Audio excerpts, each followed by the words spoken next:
बस सारे स्टूडेंट जिनका एग्ज़ाम है 2026 में और तो 2025 अपना बर्बाद कर चुके हैं, वेस्ट कर चुके हैं। ये वीडियो उन सभी के लिए जो फर्स्ट टाइम एग्ज़ाम देने वाले हैं या जो रिपीटर हैं, जो लॉस्ट हैं। ये वीडियो उनको बहुत हेल्पफुल करेगी क्योंकि इसी स्ट्रैटेजी के साथ मैंने कई सारे मेंस निकाले। ठीक है, तो अब बात करते हैं बिना टाइम वेस्ट करे कि इस बार हमारे सामने क्या है। तो भैया कुछ चीज़ें हैं, जैसे आपको पता है कि 100% कन्फर्म है कि SBI PO, SBI clerk, IPS clerk, IPS PO, RRB PO और RRB क्लर्क, ये तो 100% आने ही आने। उसके अलावा इंश्योरेंस एग्ज़ाम हो सकते हैं, जैसे NICLAO, इसका असिस्टेंट हो गया, इसी से OICL, LIC, ठीक है, IRDAI group A, ESIC officer, NIACLAO। तो इसमें श्योरिटी नहीं होती कि कुछ आएंगे, हो सकता है आने को आ जाए, नहीं भी आ सकते, लेकिन ये आएंगे। इनका कैलेंडर भी निकल चुका है, इसे छोड़ के बाकी सबका कैलेंडर निकल चुका है। ठीक है, तो अब बात करते हैं बिना टाइम वेस्ट करे कि करना क्या है ऑफिसर की। सबसे पहले होता है प्री, फिर होता है मेंस और फिर होता है इंटरव्यू। ये तो होता है खाली क्वालिफाइंग नेचर, क्वालिफाई, और ये आपका फाइनल सिलेक्शन करवाते हैं।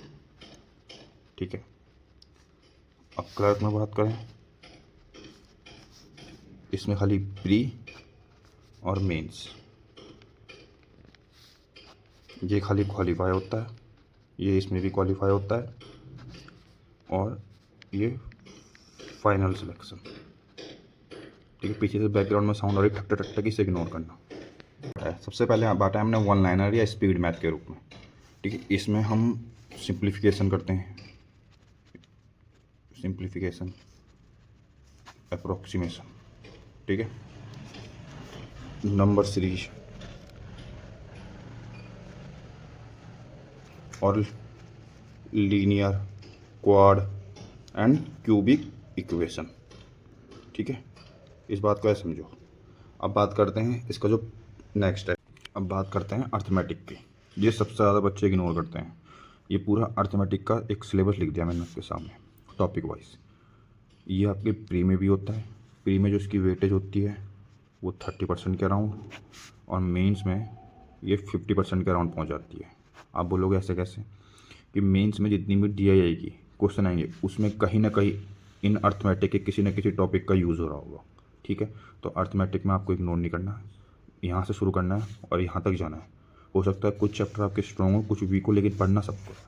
ठीक है, उसके बाद आता है DI में ये आते हैं pie chart, line graph, bar graph, table, कैशलेट, या कुछ थोड़ा बहुत कुछ और भी आ सकता है। तो प्री में, तो ये प्री में देखते हैं वो स्पीड, और मेंस में देखते हैं कॉन्सेप्ट। तो इस कॉन्सेप्ट को करने के लिए आपके ये बेस स्ट्रांग होनी चाहिए, तभी हम मेंस में कर पाओगे। और ये चीज़ सबसे ज़्यादा गलती करते हैं लोग, ये गलती मैंने भी करी है, मैं आपको बता रहा हूँ। ठीक है, अब बात करते हैं कि सबसे बेसिक रूल क्या होना चाहिए, जिससे मैं बोलता हूँ फाउंडेशन, कि फाउंडेशन जितनी स्ट्रांग होगी बिल्डिंग उतनी तगड़ी बनेगी, ये बात ध्यान रखना। रॉक, तो फाउंडेशन स्ट्रांग के लिए ये बेसिक स्ट्रांग होनी चाहिए। परसेंट इन चीज़ों पे आपने दबा के प्रैक्टिस करी होगी तो ही आप मेंस में खिलाड़ी बन पाओगे, इस बात को ध्यान रखना। और यही स्ट्रैटेजी है। अब आप किसी टीचर को फॉलो करो, किसको देखो, वो आपके ऊपर मैं छोड़ता हूँ, लेकिन आपको प्रैक्टिस करनी पड़ेगी दबा के। ठीक है, अब फाउंडेशन हो गया। फाउंडेशन के बाद आपको सोचना है कि भाई हाउ एंड वाई, कि ये हुआ कैसे और क्यों हुआ। तभी आप क्वेश्चन को, जब आप प्रैक्टिस में से सोचोगे ना इन चीज़ों को, तो ऑन एग्ज़ाम पे आपको सोचने में टाइम वेस्ट नहीं करना पड़ेगा, आप डायरेक्ट एग्जीक्यूशन करोगे और आपका टाइम बचेगा। ठीक है, तो ये बेसिक स्ट्रेटजी है, इस पर ध्यान फाउंडेशन पे करना है। उसके बाद प्रैक्टिस करनी है कि ये हुआ कैसे और क्यों हुआ। अगर आप इस चीज़ को प्रैक्टिस पे ही सोच लोगे ना, तो एग्ज़ाम पे आपका टाइम वेस्ट नहीं होगा, आप सीधा एग्जीक्यूट करोगे, क्योंकि आपकी थिंकिंग प्रोसेस फास्ट हो जाएगी, और जो फास्ट हो जाएगी तो फिर तो सीधा गोल्ड मेडल है। ठीक है, तो सभी को गुड लक।